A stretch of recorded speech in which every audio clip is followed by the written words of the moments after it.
Hey guys, how's it going? So I wanted to do a remake of how to do Kiwi coils on yourself. So I did make a video about this like about 4 years ago, and I wanted to remake it because I tie off my coils differently now, and I think it's a nicer way to do it.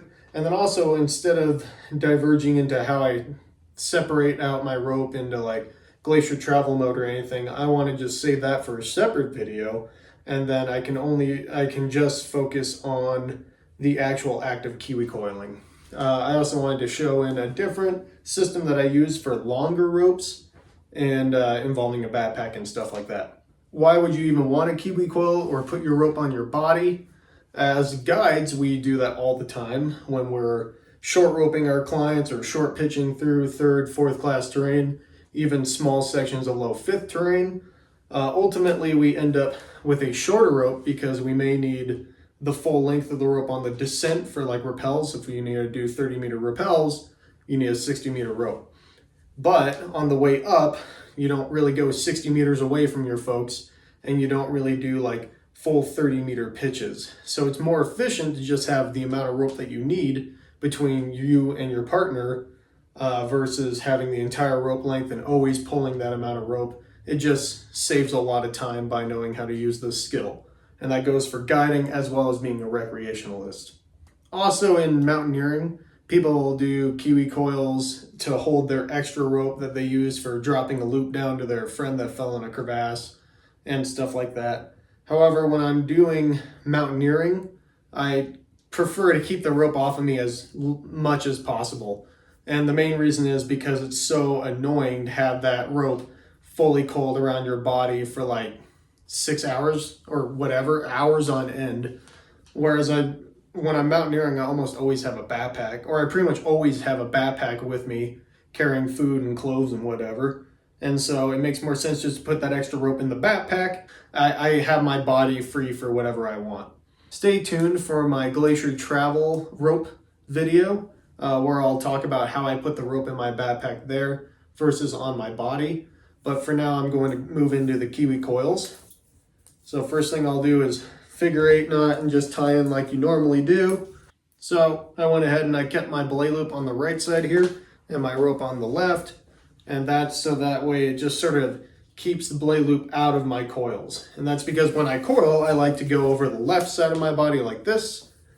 And then that just helps keep the belay loop free for me to use. If you coil on your right side, it's kind of nice to have the rope on the right side there.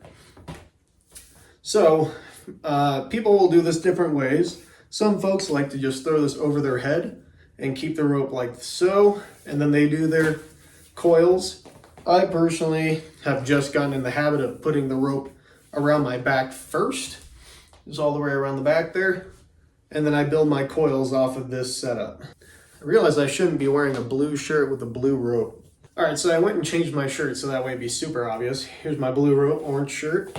So starting over, I like to start with that rope going around my shoulder right there. And you notice how this is fairly tight, so you want to avoid this looseness. However, there is a way to fix that, but I'm going to have it somewhat tight.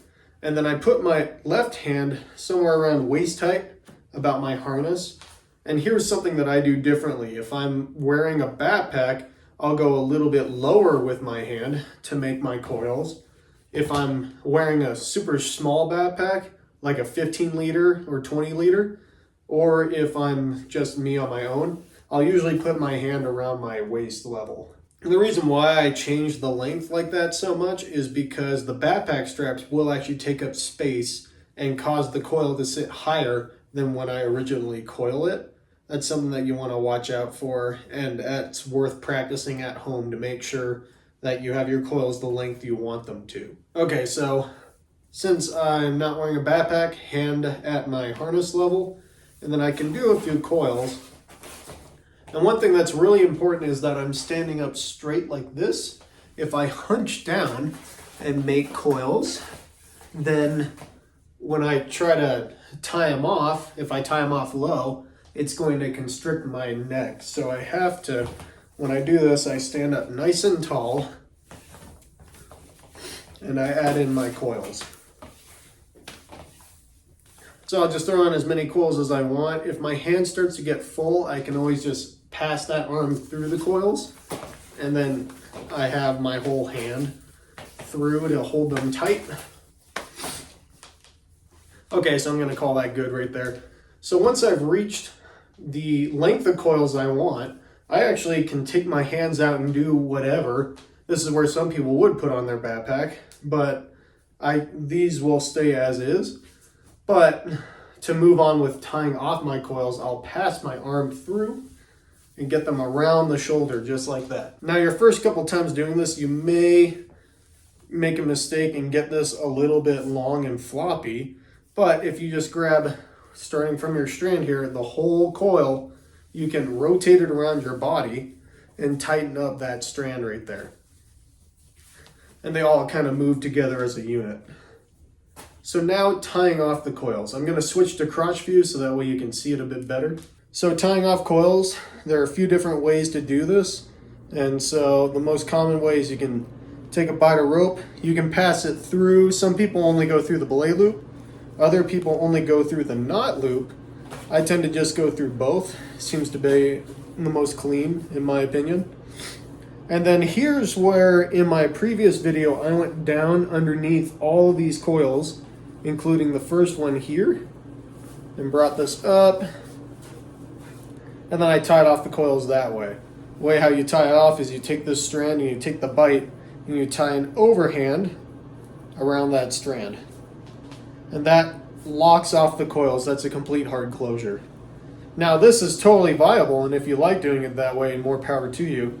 But I don't like this strand being free. So what I've changed now is I pass this through here, just like before, and then instead of going up, I go around all of these strands and then pull the strands down.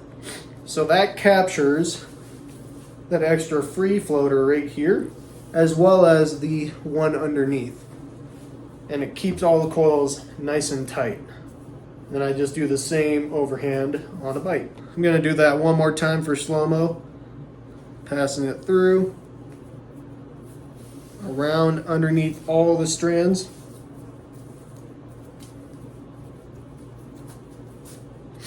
Over and a bite. Now in a lot of circumstances when I'm just short roping and like pulling, doing a lot of hand belays, shoulder belays, whatever, I leave it just like this.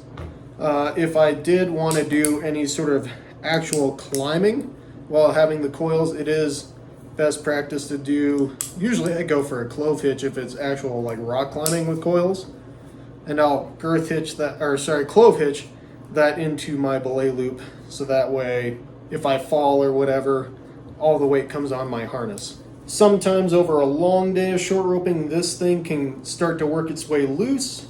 So if you have a lot of short roping coming up, there's a few ways to knot this off. One way is to, instead of tying a single overhand, just pull more rope through and tie a double barrel knot right there. So you can see that's a double, and that helps lock and hold everything down. So that's usually my go-to. I like how clean it is. Other times you may want to gain access to change the length of your coils more.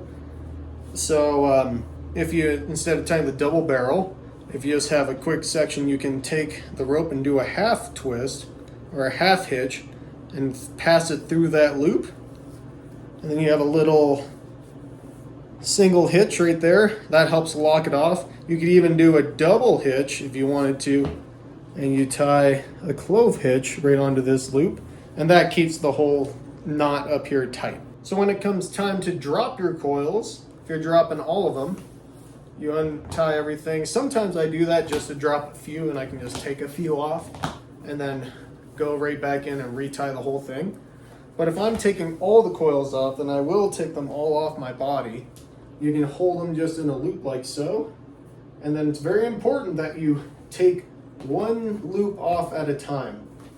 Anyone who's done this a whole lot has probably made the mistake of throwing a whole coil on the ground and having it get in a big tangled mess. Or like when you've undone your, you buy your first rope and it comes in the factory coil and then you get it in a big tangled mess. that's exactly what we're talking about, and that's how you take them off. So some folks, just by preference, prefer to have their coils higher, like I have them here. And when you pass it through your arm, you can see how high they are above your waist. So if I were to do the same tie off like this, and then wrap it around through the rope, it still works, but if this were to get tightened, it kind of has to pull me all the way down. You know, there's just a lot of room for play in the system. So that's where we want to change up the tie off a little bit. Where instead of going, let me go back from the beginning, we still go through the belay loop right here. You can still go behind, or you can go underneath all that way, but I'm gonna keep going my way.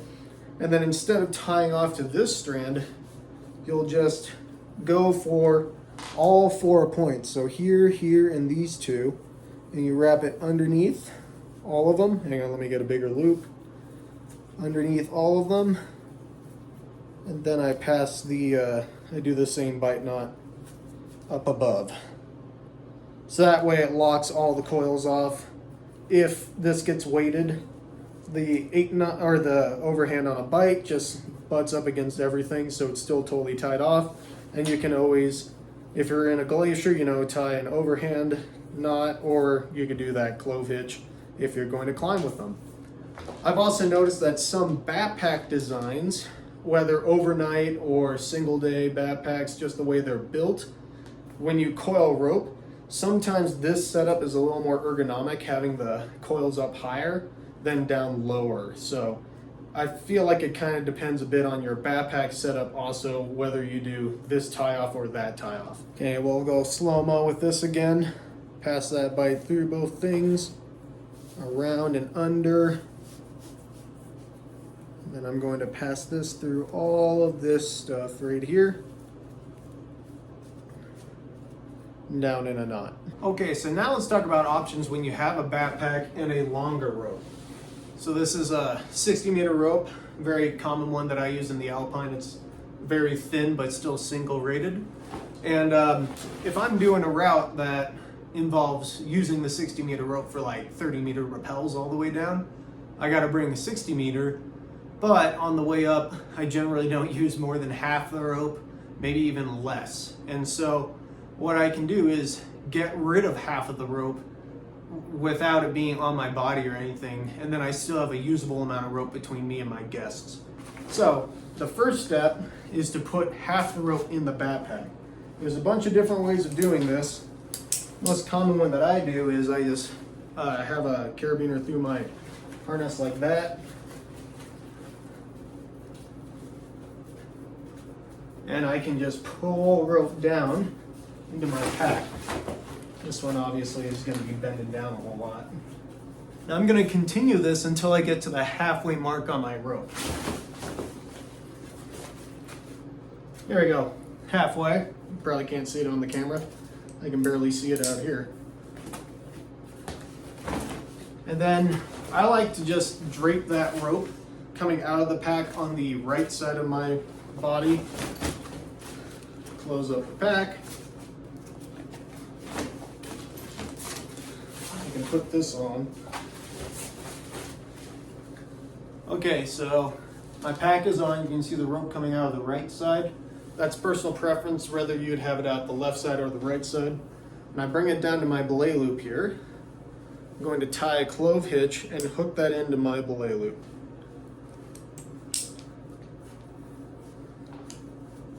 Now, another personal preference, I like to get that kind of snug around my body. And then here's where I'll go to my left side. I like to do left side, and then I'm going to put on as many coils as I want.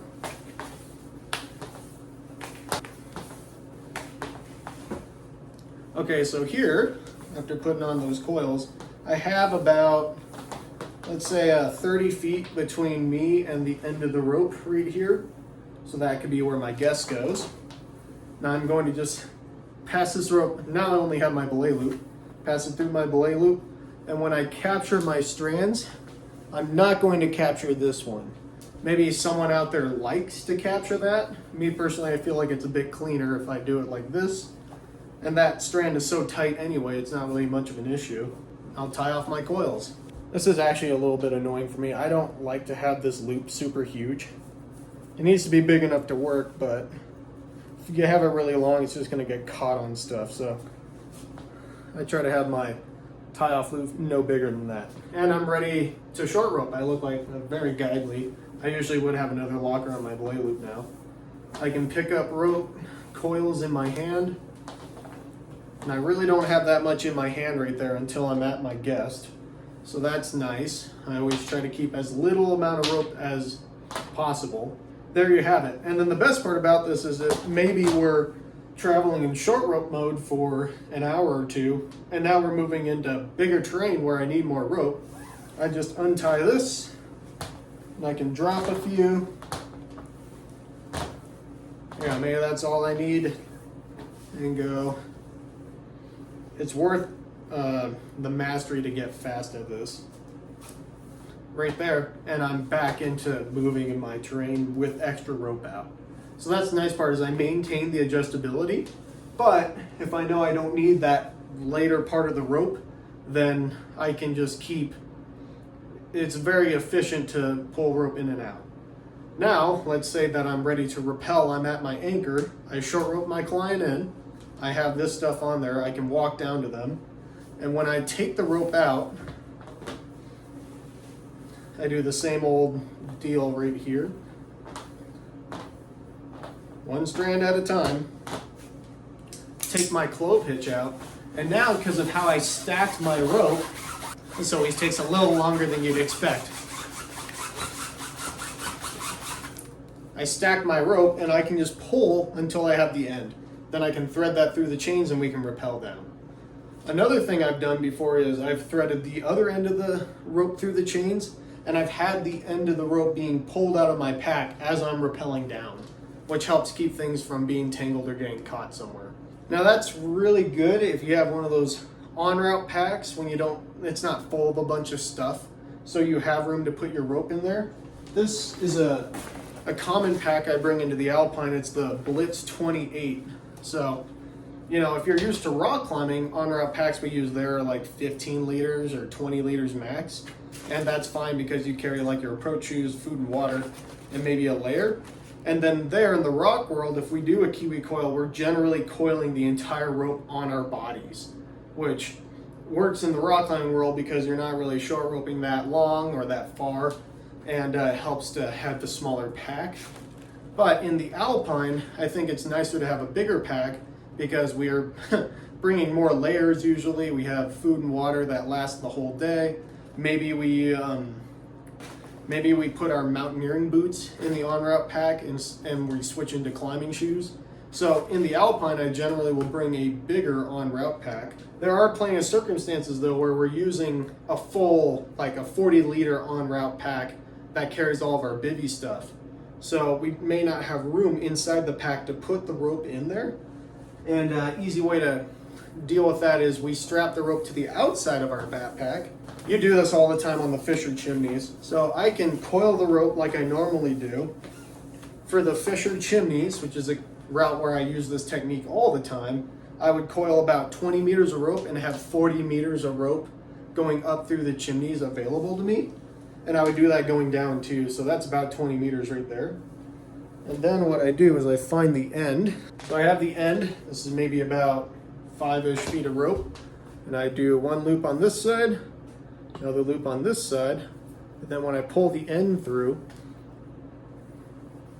I make sure that it loops over itself. Not like that, like that. There we go. So now that pinches down. I can pull that pretty tight. So it's your standard nail bite finish. Pass it through this loop right here, and then I can pull that end to tighten it down. And now I have this strand right here that I could put on top of the pack. Yeah, so if you pretend this backpack is full of stuff and I have to put the rope on the outside, I just strap it to the top like that, throw it over, buckle it all up, and then I can do my strand clove hitch and throw on the coils of what the rope I need. And I have the rope on the outside of the pack where it's because the inside of the pack is so stuffed full. Well, there you go, guys. That's a little bit about Kiwi coiling. Different things people prefer, different nuances, and the way how I like to do it. Different people will do different things, as I say all the time. So there are only a few real rules and considerations you want to do. And other than that, you're just sort of figuring out what you want to do for yourself.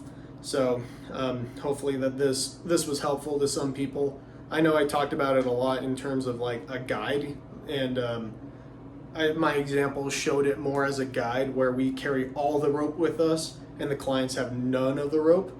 Whereas if it's you and your partner, you could do it where each of you takes in coils. And I know I had like a few times I was climbing with my friends on ridge lines where we would each take in like 16 coils. Because 16 coils for both of us allowed the amount of rope in between us to be what we wanted for the terrain we had. And now that can work for glacier travel, but it'll also work in a technical situation if you're simul-climbing across a ridge line, for example. That's a few things you want to experiment with your buddies, sort of figure out how much rope you want for this or that, and then you can take it from there. And that obviously goes along with the length of rope you choose for the objective. So this is mostly technical terrain, moving in through that sort of stuff.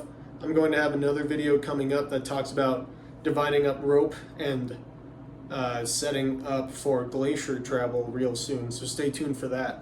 Here, I'm eating the video so bad. If you want to become a patron and help support the videos I make here, please check out the link in the description.